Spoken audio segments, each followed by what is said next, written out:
Bismillahirrahmanirrahim. Assalamualaikum warahmatullahi wabarakatuh. Bapak Ibu PIC pendamping pengelola kinerja tingkat kecamatan di seluruh Jawa Barat, serta Bapak Ibu guru dan kepala sekolah. Perkenalkan, nama saya Kusdiantoro dari BBGP Jawa Barat.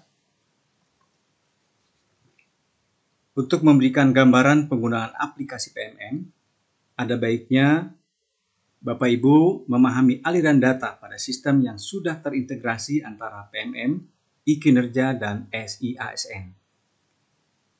Integrasi tiga sistem ini sudah terwujud dan dirilis penggunaannya pada tanggal 19 Desember 2023. Sejak diterbitkannya surat edaran bersama Kemendikbud dan BKN RI, maka sejak Januari 2024, pengelolaan kinerja guru dan kepala sekolah akan menggunakan PMM, mulai dari perencanaan, pelaksanaan, dan penilaian kinerja guru. Seluruh data kinerja ini yang Bapak Ibu buat di PMM akan secara otomatis mengalir ke aplikasi e-kinerja BKN dan SI-ASN. Kemendikbud adalah pembina jabatan fungsional guru, jabatan fungsional pengawas, penilik, serta mentor. Nah, pada semester ini, bagi guru dan kepala sekolah sudah diharuskan menggunakan PMM atau Platform Merdeka Mengajar dalam merencanakan, melaksanakan, serta penilaian SKP. Adapun pengawas, penilik, serta mentor masih menggunakan e-kinerja yang ada di BKN.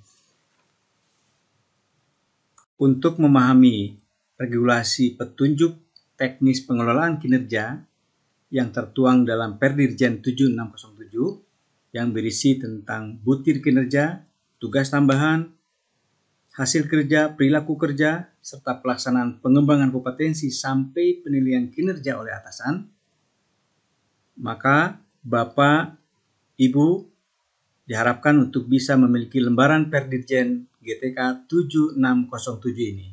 Silakan Bapak Ibu unduh. Mulai berlatih. Untuk Bapak Ibu guru di lapangan, nanti akan memaparkan guru.kemdikbud.go.id. Namun untuk PIC pendamping kecamatan, Bapak Ibu bisa berlatih dengan menggunakan laman guru.staging.belajar.id. Untuk memulai, pastikan Bapak Ibu sudah memiliki akun Belajar ID di PMM. Jika mengalami kendala teknis, silakan masuk ke laman Belajar ID. Bapak Ibu bisa mengecek akun Belajar ID, bisa melakukan reset password.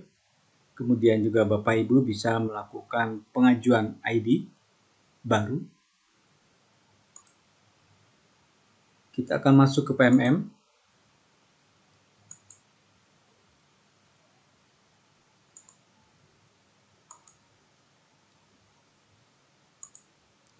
Saya akan gunakan akun demo.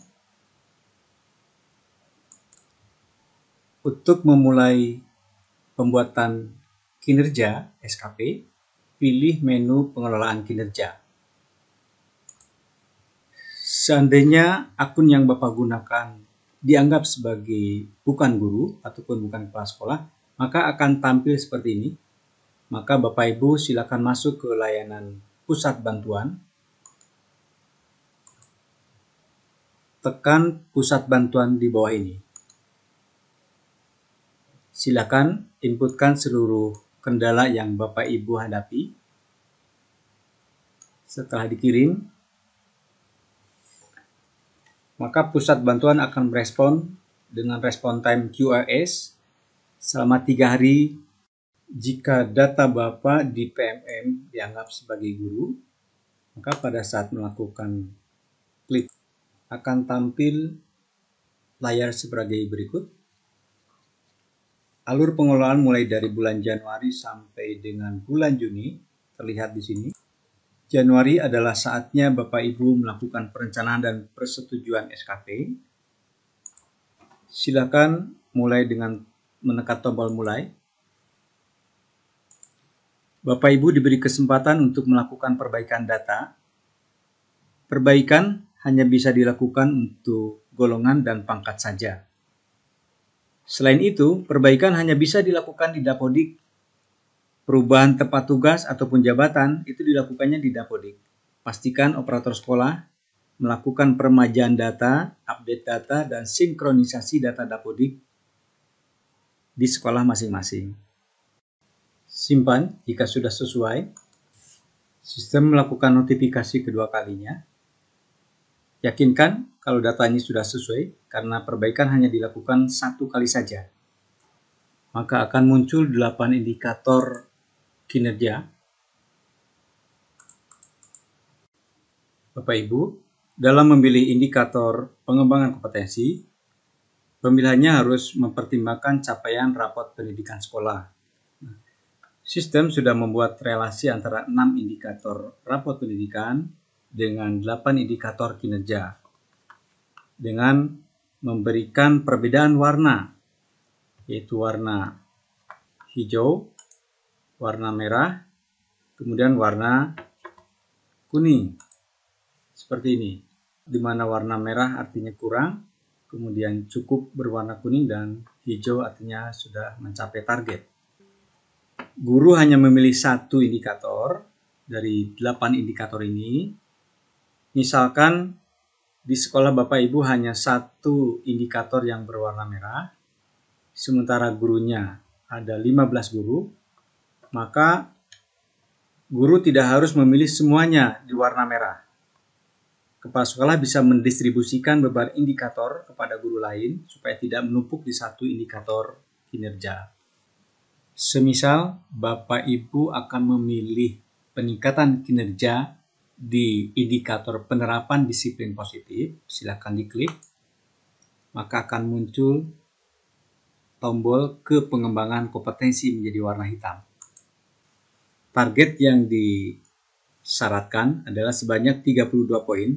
Angka ini berdasarkan Perdirjen GTK 7607. Nah, adapun pilihan rencana hasil kerja, ini ada 18 butir kegiatan yang bisa Bapak Ibu pilih.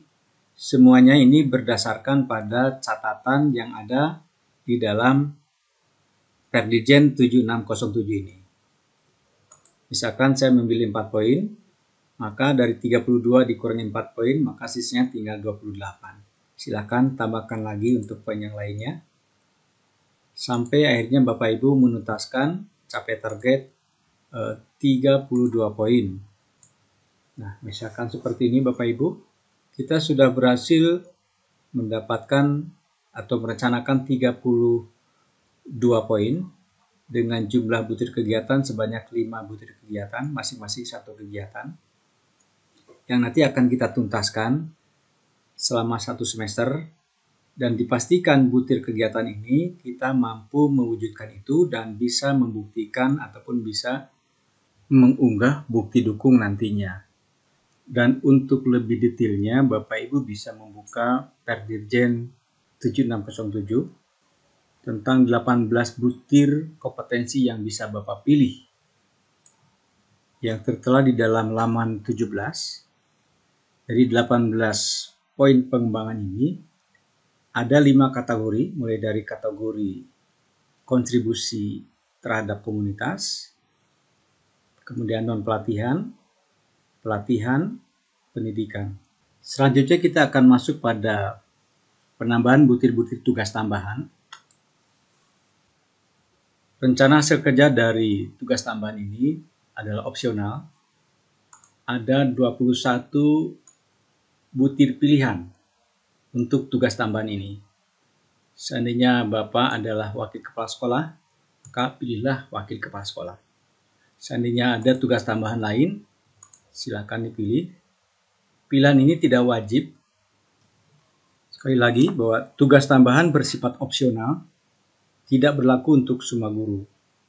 Adapun bagi guru yang memilih untuk melaksanakan tugas tambahan, maka atasan akan mempertimbangkan sebagai salah satu faktor dalam penilaian kinerja. Sementara bagi guru yang tidak melaksanakan tugas tambahan, maka kinerja akan dinilai berdasarkan faktor lain di luar tugas tambahan. Namun demikian, dari 21 item tugas tambahan, dominasinya ada di dalam Permendikbud 15 2018 tentang equivalensi tugas tambahan guru, yang biasa Bapak Ibu manfaatkan untuk menutupi kekurangan jam mengajar guru saat Bapak Ibu mengajukan tunjangan profesi guru. Baik, setelah selesai kita menuliskan rencana kerja dari tugas tambahan, kita akan lanjut pada perilaku kerja. Ada 7 aspek yang menjadi indikator dan perwujudan perilaku. Aspek pertama berorientasi pada pelayanan, kedua akuntabel, kompeten, harmonis, loyal, adaptif, sampai kolaboratif, yaitu yang ketujuh. Dari setiap aspek yang ada, Bapak Ibu dimintakan untuk menentukan perilaku yang paling diinginkan dan difokuskan di tahun ini.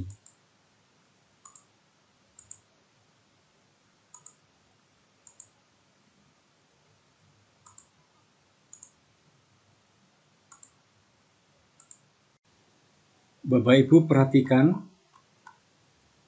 di perilaku kerja, tombol ke rangkuman ini tidak aktif. Yang aktif hanya simpan draft. Ketidakaktifan tombol ini dikarenakan ada salah satu perilaku yang belum Bapak isi. Kita cari. Nah, ini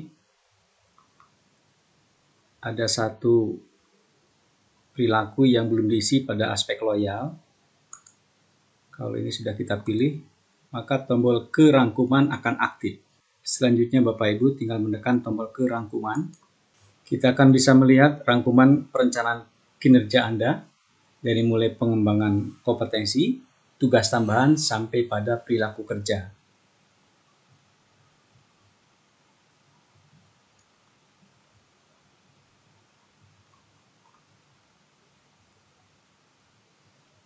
Jika sudah yakin dengan rencana kinerja Bapak Ibu, silakan lanjut pada proses ajuan.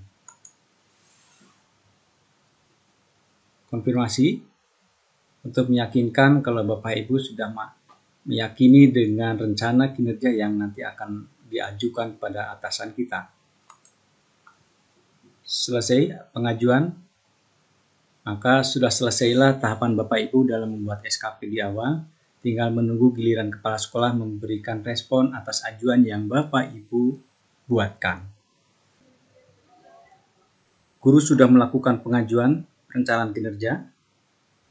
Tahap selanjutnya adalah guru dan kepala sekolah melakukan diskusi. Nah, berdasarkan hasil diskusi ini, maka kepala sekolah akan menyetujui dan memberikan penyesuaian jika diperlukan. Nah, selanjutnya guru akan menyepakati hasil persetujuan atasan dan langsung masuk pada tahap pelaksanaan. Nah, bagaimana atasan atau kepala sekolah memberikan hasil persetujuannya atau memberikan penyesuaiannya? Pastinya hanya bisa dilakukan oleh kepala sekolah dengan akun kepala sekolah. Untuk memproses ajuan kinerja yang dikirimkan guru oleh kepala sekolah, agar kepala sekolah bisa menyetujui dan memberikan penyesuaian jika diperlukan, maka kepala sekolah harus login menggunakan akun Belajar ID milik kepala sekolah.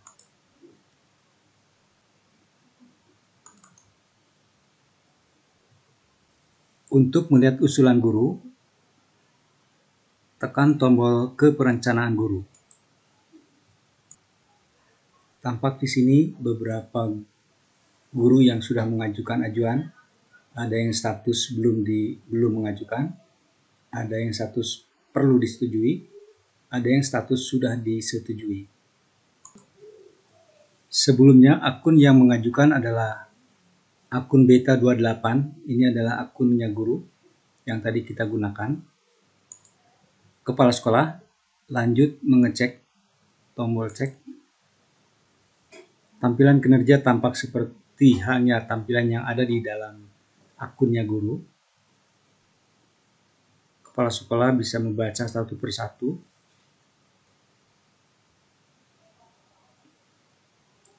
Seandainya butir kegiatan, Direkomendasikan untuk dirubah, kepala sekolah bisa menghapus ataupun bisa merubah dengan poin butir kegiatan lainnya. Dan kepala sekolah pun diperbolehkan untuk memberikan tambahan kompetensi baru untuk ditambahkan di kinerjanya pegawai.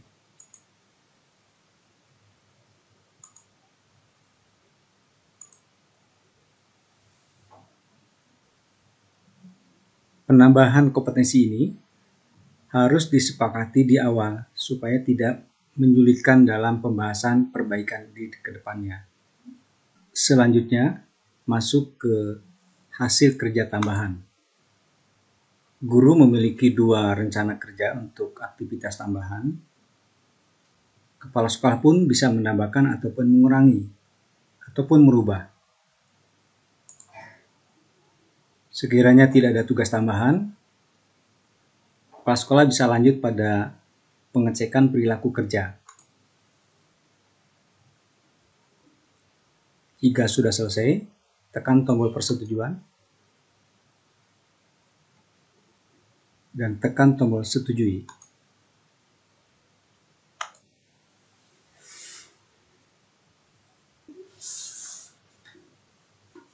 Daftar pengajuan rencana kinerja guru terlihat di sini. Untuk guru nomor 28 statusnya sudah dalam posisi disetujui.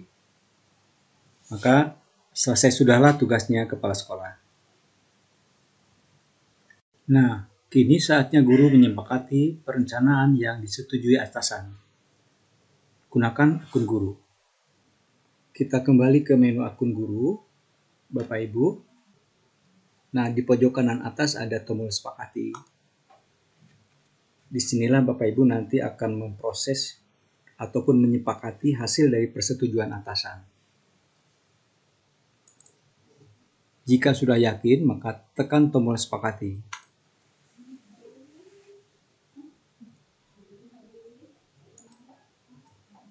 Dan pembuatan rencana SKP di bulan Januari ini sudah selesai.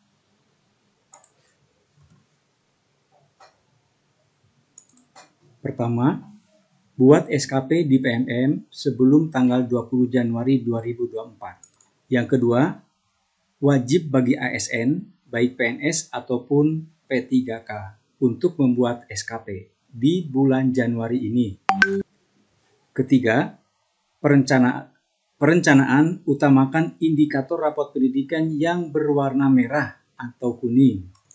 Poin 4, rencanakan minimal 32 poin, maksimal 128 poin.